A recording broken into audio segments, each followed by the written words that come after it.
अचानक तुम्ही माझ्या घरी आल्यामुळे तुमचा पाहुणचार करता आला नाही, परंतु धन्यवाद तुम्हाला देतो मी. तुम्ही विचारलेला जो प्रश्न आहे की कल्याण डोंबिवलीला शिंदे सेनेच्या लोकांना आमच्या लोकांनी पाठिंबा दिला, असा तुमचा प्रश्न आहे. लोकल परिस्थिती तिथली काय आहे ती मला माहिती नाही. स्थानिक परिस्थिती काय आहे ती, आणि स्थानिक स्वराज्य संस्थांमध्ये जर आपण आतापर्यंतचा इतिहास जर पाहिला तर स्थानिक स्वराज्य संस्थांच्या प्रत्येक निवडणुकांमध्ये त्या ठिकाणची जी काही स्थानिक लोक असतात ते आपापली आघाडी युत्या करत असतात.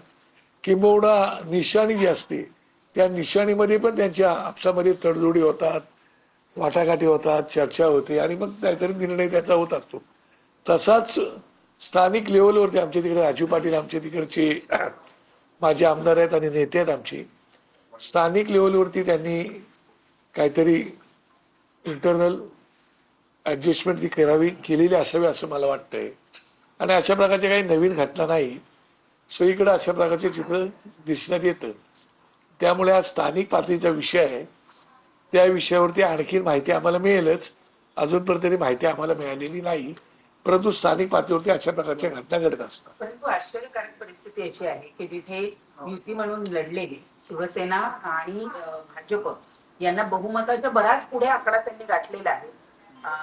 असं असताना मनसेची मदत घेतली जाते, त्यामुळे असा त्यातून एक निष्कर्ष काढला जातोय की तिथे शिंदे हे एक हाती त्यांची सत्ता किंवा त्यांचा महापौर बसवण्यासाठी मनसेची मदत घेतात. पहिली गोष्ट लक्षात घ्या, मला आजही आठवतंय की ज्यावेळेला सन्माननीय